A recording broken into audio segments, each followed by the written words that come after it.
independence and enforcement powers of the fiscal commission to ensure compliance with fiscal laws. So we see our fiscal commission is a body that is supposed to, check the physical behavior of MDAs, but unfortunately it has no power of sanction. It cannot sanction, so it's existing but has no power. Okay, introduce mandatory sanctions for breaches of the Fiscal Responsibility Act and other public finance regulations. Establish a public finance compliance scorecard for ministers for the MDAs to be published annually. We had this in the past, but it's no longer a practice. It's something that we need to bring back on board. Conduct an annual independent public finance compliance audit and publish findings for public scrutiny.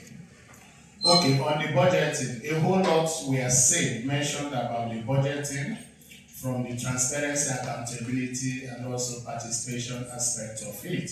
But the key thing from what was raised is that fundamentally the budget, our budget process is not participatory, it's not people-centered. And for that, the challenge continues to be there. To the provisions of the Fiscal Responsibility Act. Even as we speak today, we have been told that the National Assembly has approved that NTEF. But if you go to the website of the Budget Office of the Federation or that of the National Assembly, there is no approved NTEF on their websites. What you still see is that draft which was considered by the National Assembly before they approved that. And this is fundamentally flawed because the Fiscal Responsibility Act is clear that the budget ought to be and should be derived from those critical indicators in the NTEF. Then we are looking at the issue also of the passage of the 2026 federal budget. As we still speak today, even though the media reports that the National Assembly has approved the budget, of course, it cannot become law until the president assented to it.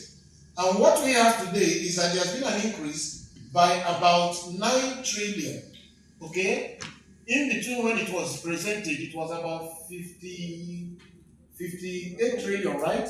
Today we are discussing about 60.68 point something trillion.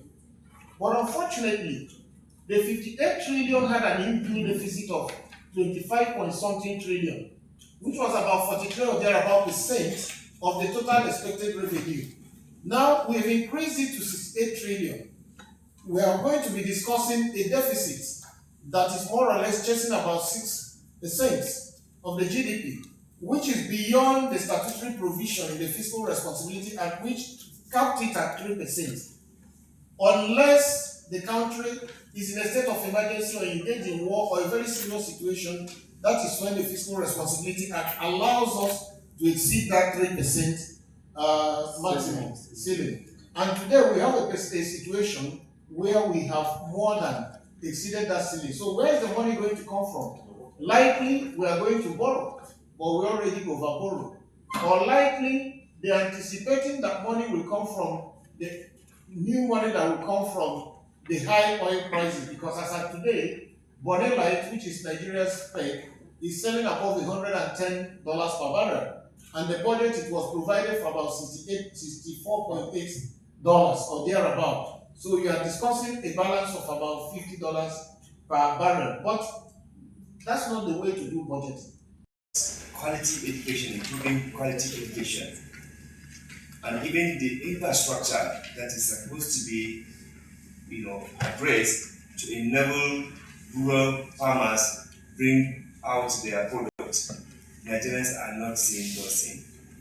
So why are we taking this huge amount of loans? We have taken over 60 trillion under the current administration on loans, and there is no any data showing that despite the saving we have made from the subsidy removal, anything close to health sector improvement, educational sector improvement, electricity, even the roads, there's no any verifiable physical tangible data to show Nigerians' life have been improved, despite the huge saving from the subsidy. So we are asking, you are not doing subsidy, you virtually withdraw subsidy in everything. In subsidy in healthcare, subsidy in education, subsidy in agriculture, subsidy in transport facilities, subsidy in virtually everything have been withdrawn in Nigeria. Yet you keep on borrowing, and these borrowings have not reflected improvements on the socio-economic well-being of Nigerians. Tolerate the cost of transport and living generally for ordinary Nigerians now.